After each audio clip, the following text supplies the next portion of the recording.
Hello world, this is RandomFIX, and today I'm going to be talking about service contracts and why in conjunction with the service contract you should actually get a pre-sale inspection. And here's the reason.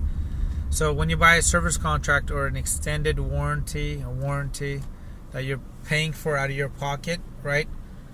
And what basically the dealer or the person in finance will tell you that this is on a used vehicle, by the way, that they'll tell you that in case anything happens that the service contract company will cover it, and they list the components like the engine, transmission, powertrain, any other components that you're gonna have covered, right?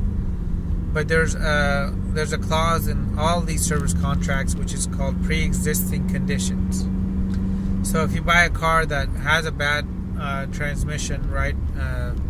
It's got a manual transmission and third gear grinds, right? And you buy the vehicle, and a month later the transmission just it's done, right? You can no longer shift into third gear. Well, the service contract company is not gonna authorize that work. Before they do that, they're going to go order a teardown, right?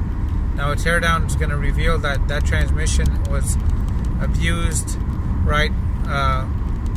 Or it wasn't. It didn't get maintained for whatever reason, right?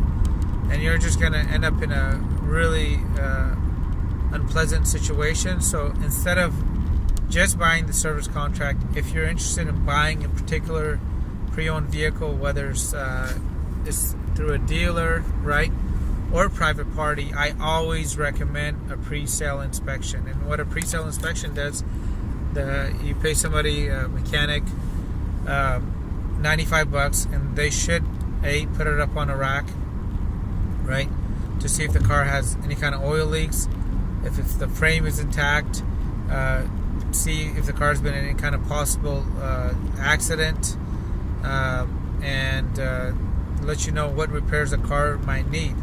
On top of that, if you're taking it to a really good shop, they should go do a drive test on the vehicle after the car is warmed up.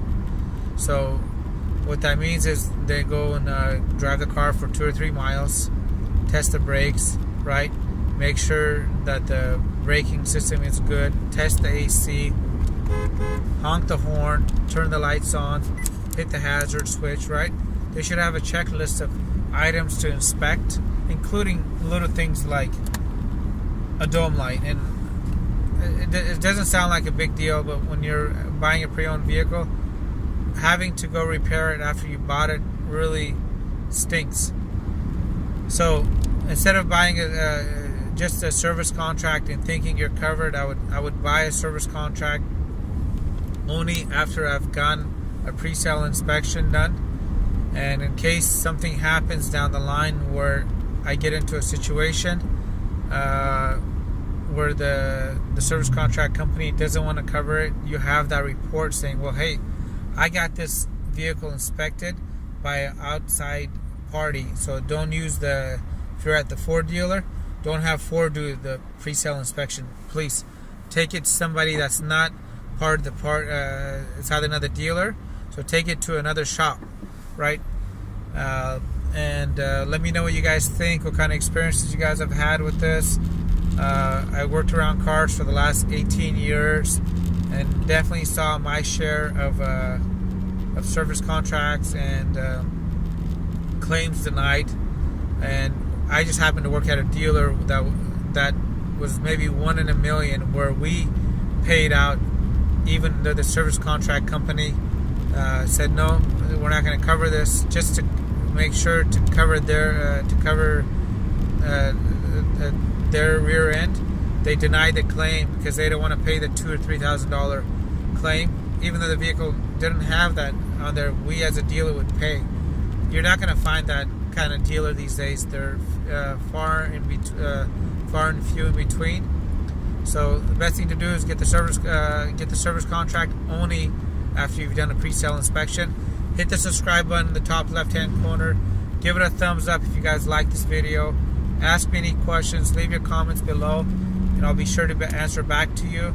And thanks for watching, guys.